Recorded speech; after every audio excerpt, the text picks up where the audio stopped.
চিনি তেলের দামে নাভিশ্বাস, চাপে জলপাইগুড়ির বেকারি ব্যবসা। চিনি ও তেলের দাম ঊর্ধ্বমুখী আর তার সরাসরি প্রভাব পড়েছে জলপাইগুড়ির বেকারি ব্যবসায়। খুরমা, গোপো সহ চিনি ও তেল নির্ভর বিভিন্ন খাদ্য সামগ্রী তৈরি করতে গিয়ে বাড়তি খরচের বোঝা সামলাতে হিমশিম খাচ্ছেন জেলার বেকারি ব্যবসায়ীরা। ব্যবসায়ীদের দাবি, কাঁচামালের দাম বাড়লেও সেই অনুপাতে তৈরি খাবারের দাম বাড়ানো সম্ভব হচ্ছে না।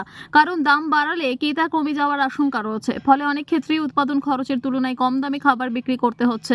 লাভ তো দূরস্থ, অনেক সময় মূল খরচটুকুই উঠছে না। বেকারি ব্যবসায়ীদের একাংশ জানান, ঋণ নিয়ে ব্যবসা চালানোর পাশাপাশি বিভিন্ন দোকানে নিয়মিত খাদ্য সামগ্রী সরবরাহ করতে হয়, কিন্তু চিনি ও তেলের দাম বাড়ায় উৎপাদন খরচ বেড়েছে উল্লেখযোগ্যভাবে। পরিস্থিতি সামাল দিতে অনেক সময় নিজেদের পকেট থেকেই অতিরিক্ত টাকা দিতে হচ্ছে।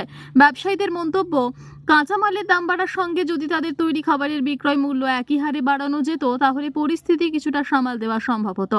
কিন্তু সাধারণ মানুষের ক্রয় ক্ষমতার কথা মাথায় রেখে ইচ্ছেমতো দাম বাড়ানোর উপায় নেই।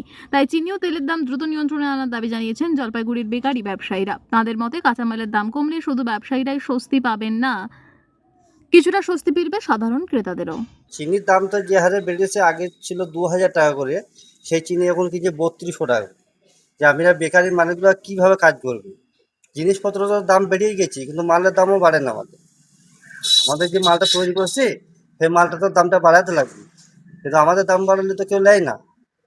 কিন্তু বড় বড় মাহাজনরা যারা আছে কোম্পানি, তারা তো বারবার বাড়েই গেছে। ময়দা বাড়ছে, আজকে ময়দার দামও বেড়ে গেছে। প্রত্যেকটা জিনিসের দাম বাড়ছে, ময়দা, তেল, চিনি, ডালডা, মাছগুলো থেকে আরম্ভ করে সব। প্লাস্টিক, যে প্লাস্টিক ছিল আগে 200 টাকা কিলো, সে প্লাস্টিক আগে 300 টাকা কিলো। এটা প্রত্যেকটা জিনিসের এত আগুন ছাপা দাম হয়ে গেছে যে আমরা ব্যবসা তো তারা মারতে হবে। এই যে কারখানার ভেতরে এত শ্রমিক আছে, এই শ্রমিকগুলা কাজ করছে, তো এগুলা কি করবে? এগুলো তো পেটে লাথি পড়ছে। এত জিনিসের দাম, কোম্পানি তো চালাতে পারবে না। তো এখন যে অবস্থা হয়েছে, আমাদের তো বেকারি চালানোই মুশকিল হয়ে যাচ্ছে। কারণ চিনির যে দাম ছিল তার থেকে পার কেজিতে 13-14 টাকা করে পার কেজিতে বেড়ে গেছে। এই 13-14 টাকা কেজি বেড়ে দেওয়ার জন্য আমরা তো মালেতে কোনোভাবেই কোনো কিছু কমাতে পারছি না। হ্যাঁ, যেটা মাল আমাদের যেমন ভাবে তৈরি হয় সেটা সেইভাবেই তৈরি হচ্ছে, সেই পরিমাণে দেওয়া হচ্ছে, সেই পরিমাণেরই মাল আছে। কিন্তু এখন বিজনেস পুরোপুরি আমাদের লসের দিকে আছে।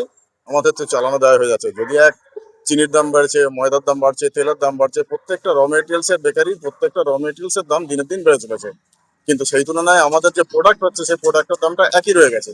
তো যদি এইটা প্রোডাক্টের যদি দামটা একটু বাড়তো তাহলে সেখানটা একটু সমতা হয়। কিন্তু এখন যে অবস্থায় এসে গেছে, একটা লোন নিয়ে কারবার করছি ব্যাংক থেকে, তার উপরে যদি এইরকম আমাদের চলতে থাকে, আমাদের তো ব্যবসা পুরো বন্ধ করতে হবে কয়েকদিনের মধ্যেই।